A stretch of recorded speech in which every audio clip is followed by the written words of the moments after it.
इस कलयुग में जो लोग पर्याप्त बुद्धिमान हैं वे भगवान की उनके पार्षदों सहित संकीर्तन यज्ञ द्वारा पूजा करेंगे।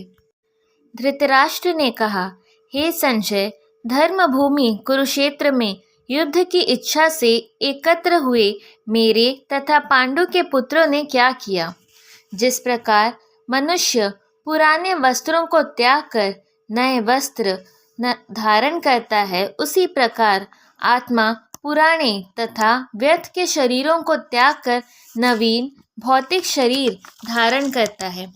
प्रत्येक व्यक्ति इस भौतिक शरीर रूपी रथ पर आरूढ़ है और बुद्धि इसका सारथी है। मन लगाम है तथा इंद्रियां घोड़े हैं। इस प्रकार मन तथा इंद्रियों की संगति से यह आत्मा सुख या दुख का भोगता है। संसार के सारे भौतिक कार्यकलाप प्रकृति के 3 गुणों के अधीन संपन्न होते हैं। यद्यपि प्रकृति के 3 गुण परमेश्वर कृष्ण से उद्भूत हैं, फिर भी भगवान कृष्ण उनके अधीन नहीं होते। जो निपट मूर्ख हैं, जो मनुष्यों में अधम है, जिनका ज्ञान माया द्वारा हर लिया गया है, तथा जो असुरों के नास्तिक प्रकृति को धारण करने वाले हैं, ऐसे दुष्ट मेरी शरण ग्रहण नहीं करते और 4 प्रकार के पुण्यात्मा मेरी सेवा करते हैं। अर्थ, जिज्ञासु, अतार्थी तथा ज्ञानी।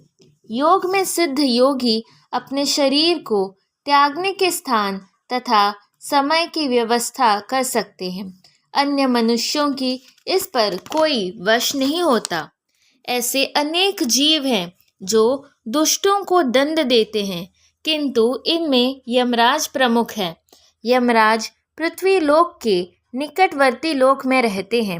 मृत्यु के बाद पापी लोगों को वहां ले जाया जाता है और यमराज उन्हें तरह तरह का दंड देने की व्यवस्था करते हैं। मैं समस्त आध्यात्मिक तथा भौतिक जगतों का कारण हूँ। प्रत्येक वस्तु मुझी से उद्भूत है। जो बुद्धिमान यह भली भांति जानते हैं, वे मेरी प्रेमा भक्ति में लगते हैं तथा हृदय से पूरी तरह मेरी पूजा में तत्पर होते हैं। विश्वरूप दर्शन कर मोहग्रस्त एवं आश्चर्यचकित रोमांचित हुए अर्जुन ने कहा, हे विश्वेश्वर, हे विश्वरूप, मैं आपके शरीर में अनेकों नाक, हाथ, पेट, मुख तथा आंखें देख रहा हूँ, जो सर्वत्र फैले हुए हैं और जिनका अंत नहीं है। आप में न अंत दिखता है, न मध्य, न आदि। भौतिक जगत रूपी वृक्ष आध्यात्मिक जगत रूपी वास्तविक वृक्ष का प्रतिबिंब मात्र है। इस भौतिक जगत रूपी वृक्ष में आसक्त रहने वाले मनुष्य की मुक्ति की कोई संभावना नहीं होती।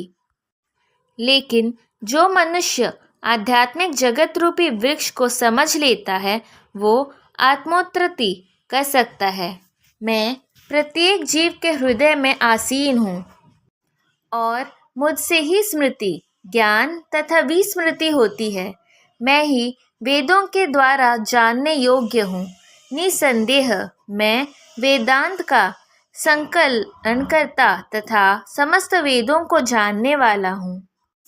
आहार भौतिक प्रकृति के 3 गुणों के अनुसार 3 प्रकार का होता है। सात्विक भोजन रसमय, स्निग्ध, स्वास्थ्यप्रद होता है। अत्यधिक तीखे, खट्टे, नमकीन, गरम, चटपटे, शुष्क तथा जलन उत्पन्न करने वाले भोजन रजोगुणी व्यक्तियों को प्रिय होते हैं। स्वादहीन, वियोजित एवं सड़ा, झूठा तथा अस्पृश्य वस्तुओं से युक्त भोजन तामसिक होता है।